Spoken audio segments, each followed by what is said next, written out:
1 থেকে 100 পর্যন্ত কতগুলো শূন্য পাওয়া যায়? কতগুলো শূন্য পাওয়া যায়?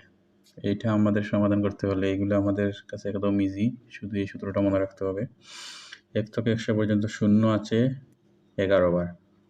1 থেকে 100 পর্যন্ত শূন্য আছে 11 বার এবং 1 আছে 21 বার এবং 2 থেকে 9 আছে 20 বার। 2 থেকে 9 বলতে 2 আছে 20 বার, 3 আছে 20 বার, 4 আছে 20 বার, 5, 6, 7, 8, 9 পর্যন্ত আছে 20 বার।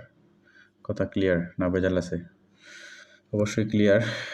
এখন দেখেন 1 থেকে 100 পর্যন্ত কতগুলো শূন্য পাওয়া যায়? তাহলে আমরা জানি শূন্য আছে 1 থেকে 100 পর্যন্ত 11 বার, তাহলে উত্তর 11। তারপর 100 এর মধ্যে বা 100 পর্যন্ত লিখতে 5 সংখ্যাটি কতবার ব্যবহার হয়? তাহলে আমরা জানি 2, 3, 4, 5, 6, 7, 8, 9 আছে কয়বার? 20 বার। তাহলে 5 সংখ্যাটি অবশ্যই 2 থেকে 9 এর ভিতরে, এর জন্য এটার উত্তর হবে 20। তারপর দেখা যাচ্ছে 1 থেকে 100 পর্যন্ত কতগুলো 8 আছে? তাহলে 8 হচ্ছে 2 থেকে 9 পর্যন্ত হচ্ছে প্রতিটা সংখ্যা 20 বার করে আছে। তাহলে এখানের ভিতরে 8 আছে। তাহলে 8 আছে 20 বার। তাহলে এটা হচ্ছে 1 থেকে 100 এর মধ্যে 9 কয়টি আছে?